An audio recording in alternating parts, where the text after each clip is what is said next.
ইফতারের সময় নিয়ে কি সব মুসলমানরাই একই নিয়ম মানেন? পুরান ঢাকার হোসেনি দালান ঘিরে মিলছে ভিন্ন এক চিত্র।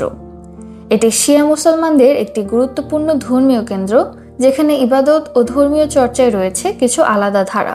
নামাজ হচ্ছে আল্লাহর একটা ইবাদত। ইবাদতের মধ্যে একটা গুরুত্বপূর্ণ বিষয় হচ্ছে সিজদা করা, আল্লাহর উদ্দেশ্যে সিজদা করা।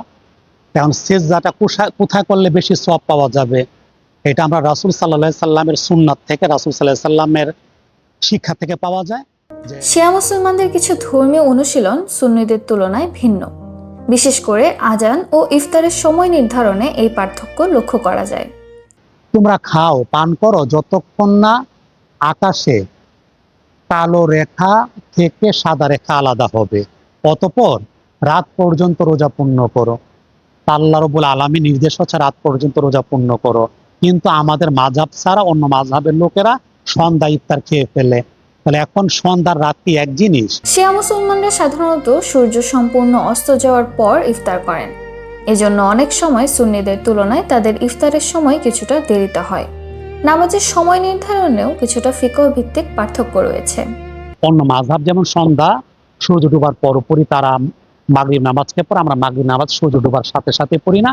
আমরা ইফতারির মতোই অন্ধকারে পড়ি। যখন অন্ধকার নেমে আসে, চোখে অন্ধকার দেখি, তারপর আজান হয়, তারপর নামাজ পড়ি। নামাজ আদায়ের ক্ষেত্রেও রয়েছে বিশেষ রীতি। সিজদা দেওয়ার সময় অনেকেই মাটি বা প্রাকৃতিক উপাদান দিয়ে তৈরি ছোট টুকরো ব্যবহার করেন।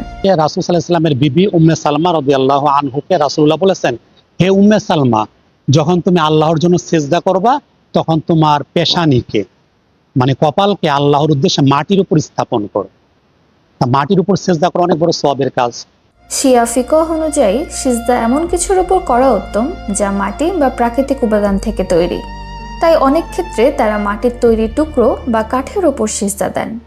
কারণ কারো কাছে যদি মাটি না থাকে, তাহলে আমাদের এই ফিকহ ইমাম জাফর সাদিক আলাইহিস সালাম, যে আমাদের ফিকহ অনুযায়ী কাঠের উপর সিজদা করা যাবে, কিন্তু আমাদের ফিকহ অনুযায়ী টাইলসের উপর, মোজাইকের উপর, কাপড়ের উপর, তারপরে কার্পেটের উপর সিজদা করা যাবে না, জায়েজ হবে না। হোসেনি দালান অনেকের কাছেই ইমামবাড়া নামেও পরিচিত। কারবালার স্মৃতিকে ধারণ করে শতাব্দী প্রাচীন এই স্থান আজও শিয়া সম্প্রদায়ের ধর্মীয় পরিচয় ও ঐতিহ্যের গুরুত্বপূর্ণ প্রতীক হয়ে রয়েছে।